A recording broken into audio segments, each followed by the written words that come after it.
So I have arrived at the apartment. What I'm going to be doing is I'm going to go in and I'm going to go room by room and kind of check the condition of floors, walls, and ceilings, baseboards, and then I'm going to look at the systems. I'm going to look at the heating, I'm going to look at the cooking, I'm going to look at the refrigerator, and then I'll look at things like the cabinets and make sure that those are in good condition. So basically I'm going to just deliberately go through every single thing that's there in a very systematic way, so that I can see so I can plan for what I'm going to need to either repair myself or have someone else repair.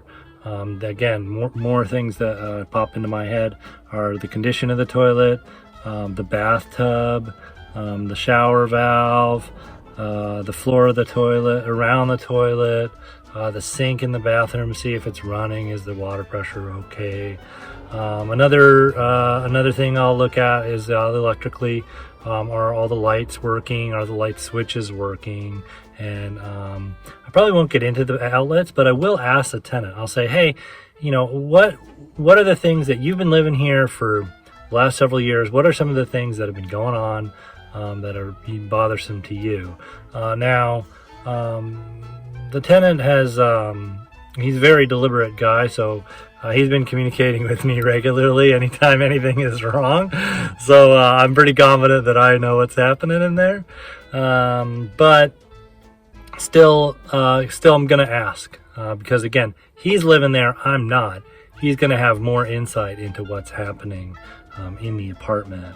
And then what I'm going to do after I kind of do my walkthrough and inspection of all of the condition of everything that's there is I'm going to photo document and I'm going to video document. And the reason I'm going to do that is because we've transitioned the showings due to the pandemic. We transitioned from walking people through the apartment on a regular basis to virtual showings. And actually, this has been a fantastic transition.